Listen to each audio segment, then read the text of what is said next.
A primeira pergunta é para a pastora Dolores. Pode ser? A Dolores não está. Tudo bem.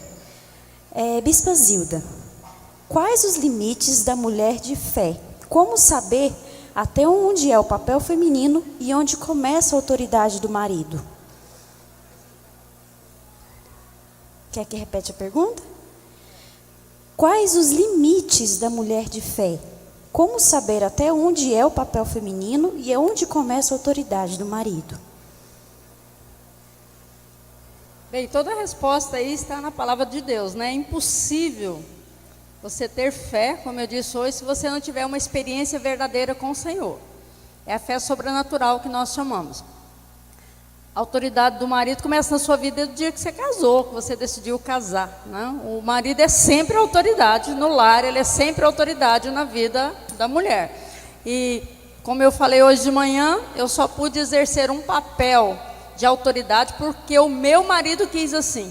Porque ele liberou, ele motivou, ele incentivou, mas um dia ele também decidiu, se transformou num pastor. Ele já era um pastor, só não tinha título, né?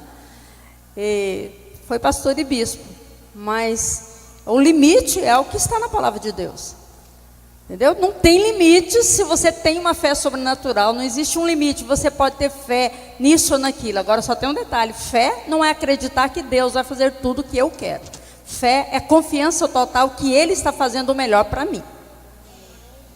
Eu conheci a Bispa Zilda há muitos anos, eu conheço a Bispa Zilda, eu nem sei quantos anos. E muitas vezes estive na casa dela, ainda lá em Padre Bernardo, e eu observava muito que, apesar dela ser pastora e autoridade na igreja, o marido dela era autoridade na família e na casa dela. Então, ela sabia dividir isso muito bem. Ele nunca deixou de ser autoridade na casa dela. Tanto é que os filhos não tiveram nenhuma distorção. Você olha para os filhos dela, os homens são homens de verdade e a moça é moça de verdade. Porque realmente no lar os papéis eram assim. Ela tinha autoridade na igreja, mas a submissão no lar, na vida conjugal, existia e existia até muita submissão. Deixa eu só falar de uma experiência que eu tive uma vez. Porque às vezes eu estava preparando uma palavra, eu queria uma opinião do meu marido, né? E às vezes ele dava uma olhada assim, não se importava muito. Às vezes ele nem dava opinião, ou ele, tá bom, o que você fizer tá bom. Mas depois que eu pregava na igreja, ele ia, uau, onde que você achou isso? Que revelação! E um dia eu fui perguntar para o Senhor, por quê? Ele falou, porque na sua casa não é seu papel ensinar nada para ele. Entendeu? Agora, na igreja, ele reconhece a autoridade. Lá na igreja, quando você prega, é revelação para ele. Mas dentro de casa, você não precisa ensinar nada para ele. A segunda pergunta chegou aqui agora para a pastora Ilma, doutora Ilma. Nos dias em que há tantos ataques ao feminismo e uma valorização do movimento feminista, como a mulher cristã deve posicionar-se? A senhora indica alguma literatura a respeito? A posição da mulher cristã é sempre a posição da palavra de Deus, né? Há toda uma orientação bíblica, quando a palavra de Deus diz que com sabedoria se edifica a casa, mas com inteligência ela se firma. Então, quando nós começamos a ler em Provérbios, nós vamos encontrar as orientações. Sabedoria é a vida na perspectiva de Deus. Então, a gente só consegue trabalhar os fundamentos da casa, isto é, as funções estabelecidas por Deus, quando nós recebemos essa revelação de Deus. E com inteligência ela se firma, isto é, a capacidade da gente lidar com todos os desafios da vida. Porque o movimento feminista, ele exagera numa valorização da mulher, numa independência, um empoderamento da mulher onde ela não precisa da figura masculina, e isso é totalmente distorcido, e as consequências têm se visto na construção da identidade dos filhos. Então a postura da mulher cristã é sempre aquela que está na palavra de Deus. A mulher pode trabalhar, pode ter todas as suas competências, pode conquistar lugares, espaços na sociedade, mas o lugar dela no lar é sempre o mesmo, a ajudadora na construção da sua família. Amém. Amém. Apóstola Noemi, como incentivar os filhos a participar e se envolverem com o reino de Deus? Eu acho que não é muito bem incentivar, é você viver o reino de Deus na sua casa.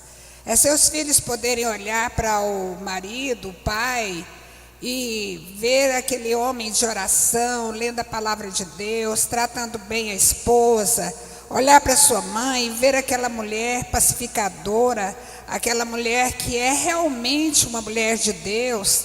Eu acho que dificilmente esses filhos irão se afastar dos caminhos do Senhor, por mais que eles sejam conquistados pelo mundo, por mais que o mundo tenha atrações, eles sempre vão saber que a receita melhor está dentro da casa dele, de ver o pai sendo o pai, a mãe sendo a mãe, o homem sendo o homem, a mulher sendo a mulher, ambos orando, servindo ao Senhor, se interessando pelas coisas de Deus.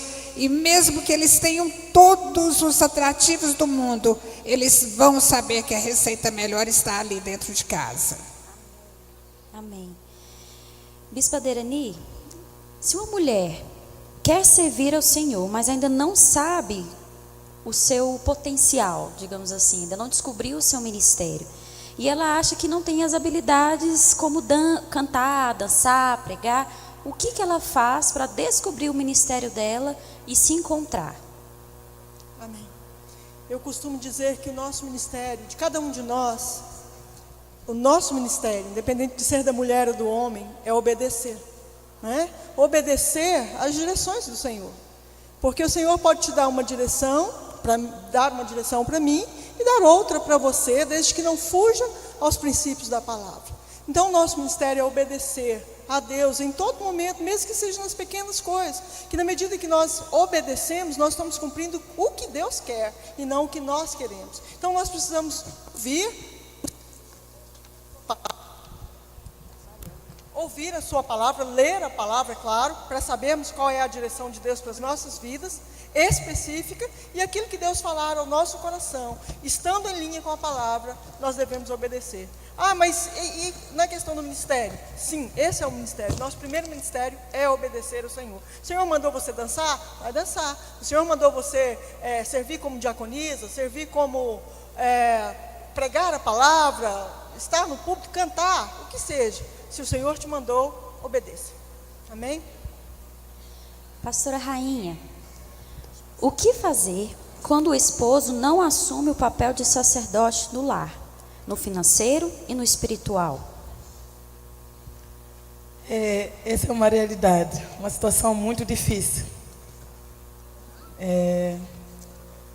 O que tem que fazer é orar no silêncio, pedir que Deus possa ter misericórdia deste homem, porque realmente o que está acontecendo nesses últimos dias, os homens, alguns estão deixando o papel deles, deixar a responsabilidade para a mulher, e a mulher automaticamente acaba levando a autoridade de casa, no cuidado dos filhos, no mantimento de casa, que não é o certo.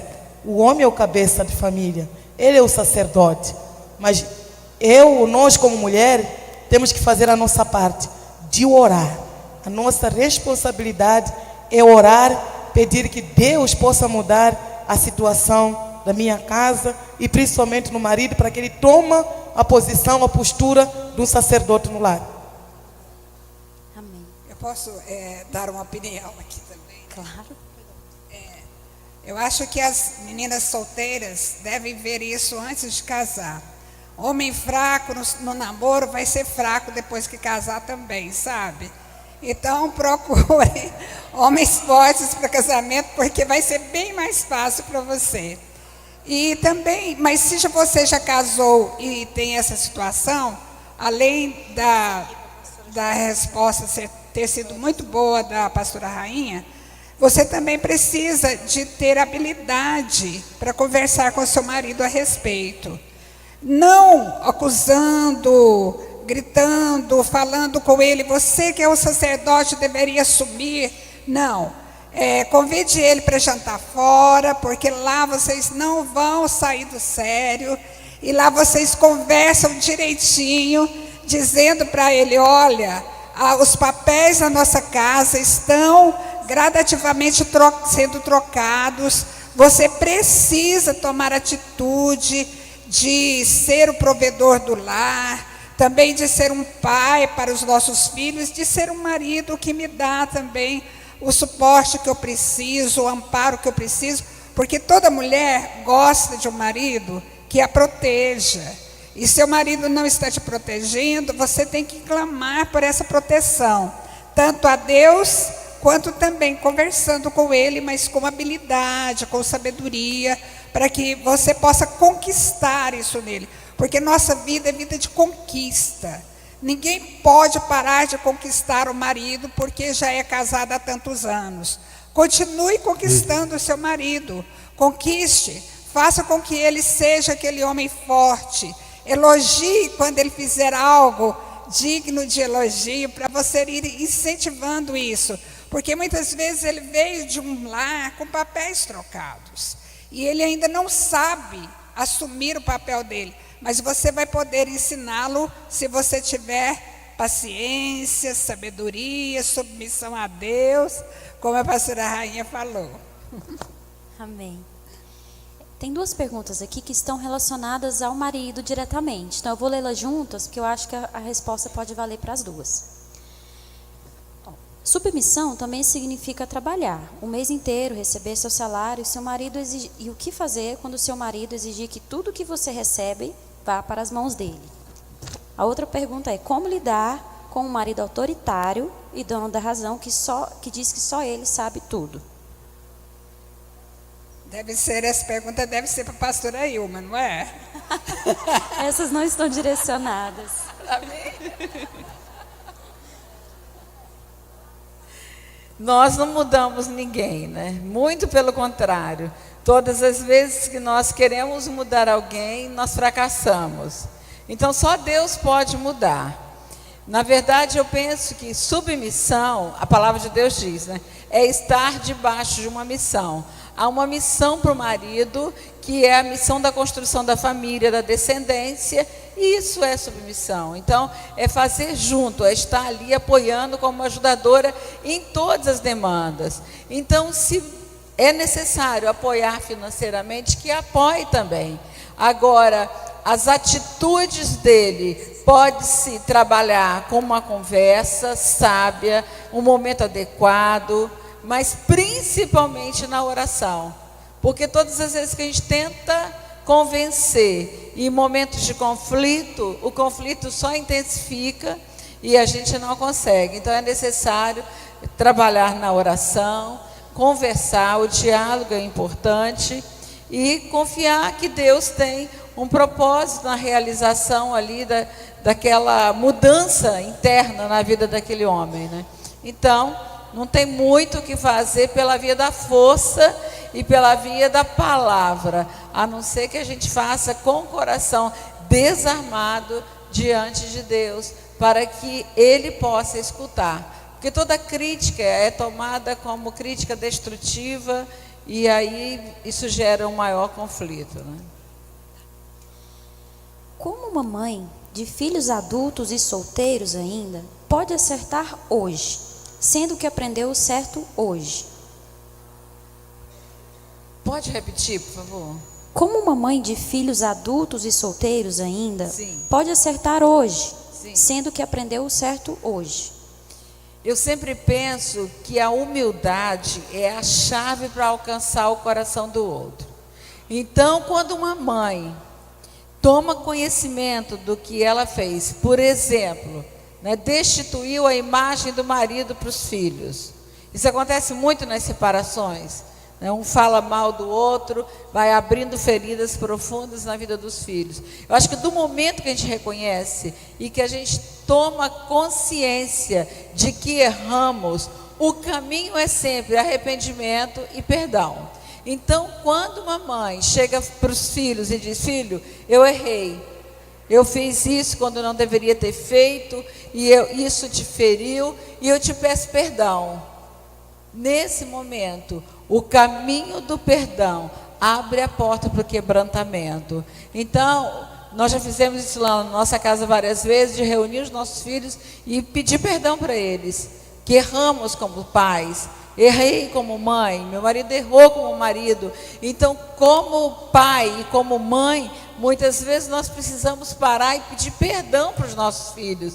E ali diante de Deus fazer um concerto e orar juntos, porque nesse momento o Espírito Santo de Deus vai no coração daquele filho e começa a trabalhar. O último versículo do Velho Testamento, Malaquias capítulo 4, versículo 6, diz: e converterá o coração dos pais aos filhos, para depois dos filhos aos pais. Então os pais curam os filhos. O coração dos pais que se derramam para os filhos vem também nesse reconhecimento de onde erramos. E aí nesse momento o coração dos filhos também se derrama para os pais. Amém. Pastora Rainha, qual momento em seu ministério a senhora pensou que seria difícil, mas teve fé?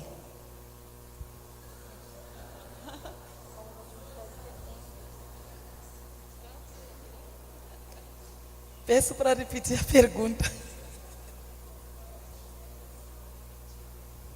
Desculpa. Fiz o papel aqui. Qual momento em seu ministério a senhora pensou que seria difícil, mas teve fé? Escolhe um momento. Eu acho que foi todo momento, não foi fácil. Né? Eu acho que todo momento. Tudo bem. Outra pergunta direcionada para a senhora. Qual a maior necessidade de vocês lá em Moçambique?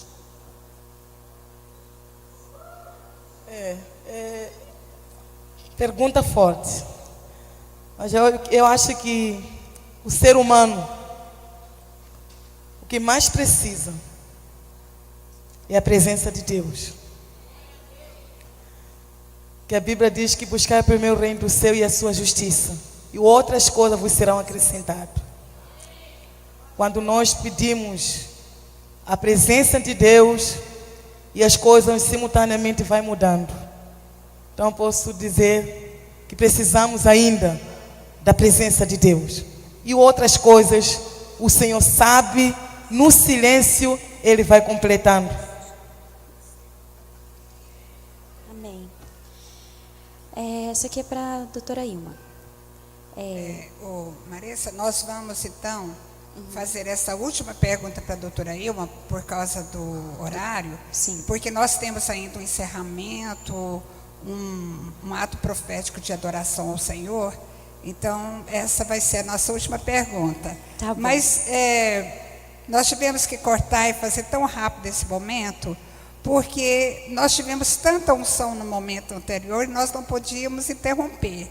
E eu acho que as irmãs entendem isso, não é mesmo? Se me separei e logo em seguida meu marido pediu divórcio. Já divorciamos, mas ainda não saiu.